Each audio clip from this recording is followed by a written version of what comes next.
Vamos a ver ahora cómo mover el pincel para realizar una capa base. Cogemos pintura, descargamos lo que hemos visto antes, ¿vale?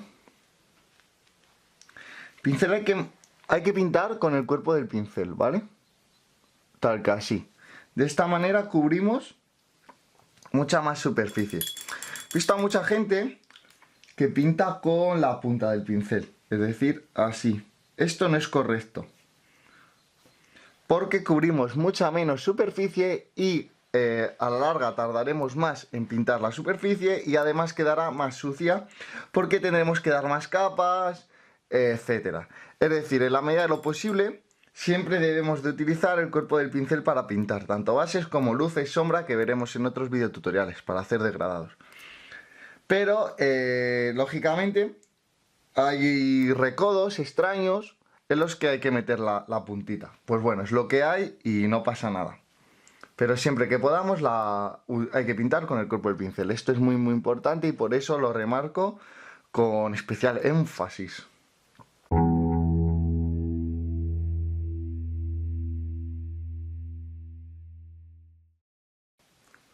Ahora vamos a por el ejemplo práctico y vamos a pintar del marroncillo esta manga de aquí.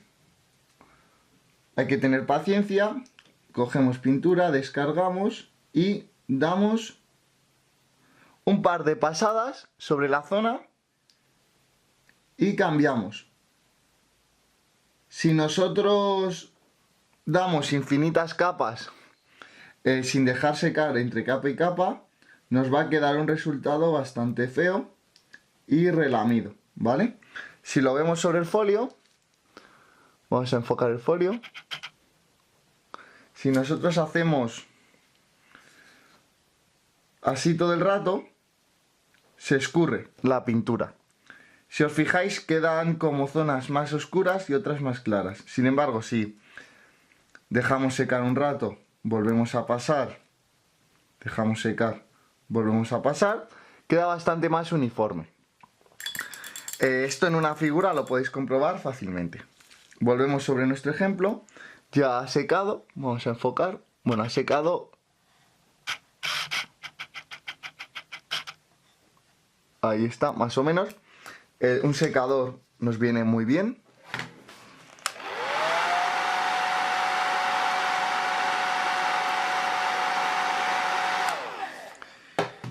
Y como veis, no está uniforme. Hay zonas, el color no es uniforme, hay zonas más oscuras que otras. Cogemos pintura y repasamos. Recordad una pasada 2 por la misma zona y dejamos secar.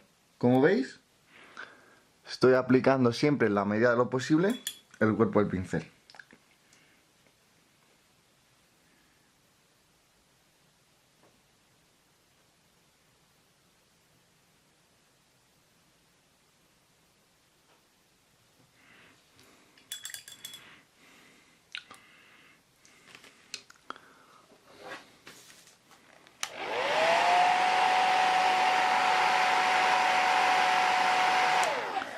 Hay en zonas en las que cuesta más que agarre la pintura, como podéis ver en las arrugas. Simplemente más pintura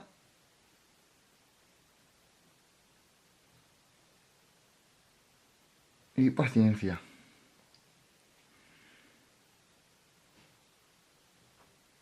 Hay que ser bastante paciente con el tema de la pintura. Una norma suele ser 5 capas más o menos. En 5 capas, entre 4 y 6 capas, se suele hacer una capa base.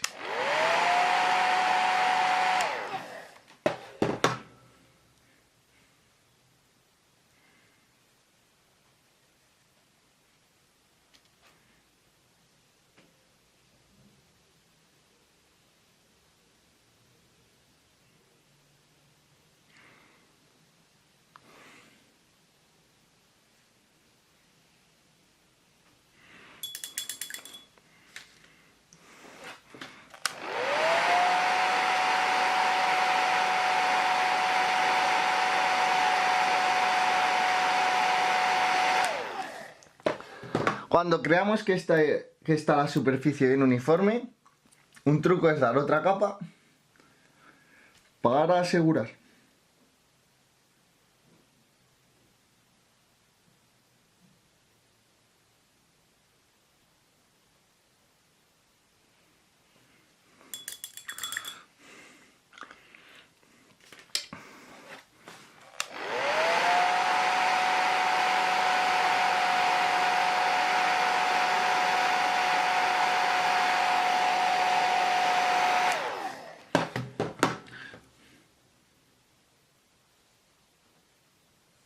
Por ejemplo, por aquí hay una zona en la que no ha quedado uniforme y tampoco ha quedado bien uniforme en las arruguitas.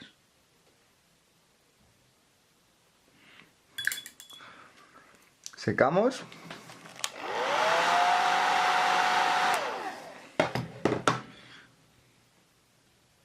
Bien, voy a hacer un zoom para que lo veáis mejor.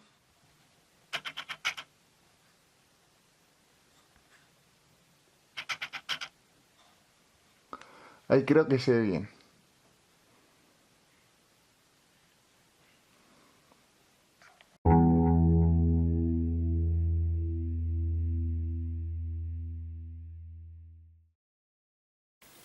¿Qué hemos aprendido hoy? Bueno chicos, pues como conclusiones vamos a repasar los puntos clave que hemos visto en este video tutorial. En primer lugar, para dar una capa base es necesario un grado de disolución de la pintura similar al de la leche. Como habéis visto en el folio, tiene que cubrir más o menos el blanco del folio, pero tiene que deslizar bastante bien. Luego también hemos aprendido pues a descargar el pincel. Para dar una capa base tiene que estar el pincel descargado, pero tampoco muy descargado, porque si no haríamos una especie de veladura o una cosa rara que ya veremos en siguientes videotutoriales. También recordad pintar siempre con el cuerpo del pincel. De esta manera cubriremos más superficie, ahorraremos tiempo y lograremos un resultado más limpio. ¿Qué más hemos visto importante? Bueno, sí, que a la hora de descargar el pincel hay que girarlo ligeramente para que quede con punta. Y también, por último, que una base tiene que ser uniforme. Es decir, hay que insistir entre capa y capa, dejando secar estas capas para que quede una superficie uniforme. Y de esta manera no perjudicaremos el trabajo posterior. El chaval de la trompetita me está tocando los cojones y por eso pues hasta aquí hemos llegado. Esperamos que os haya resultado interesante y si tenéis cualquier duda, cualquier pregunta, pues aquí estamos para ayudaros. Hasta la próxima. Venga, locos.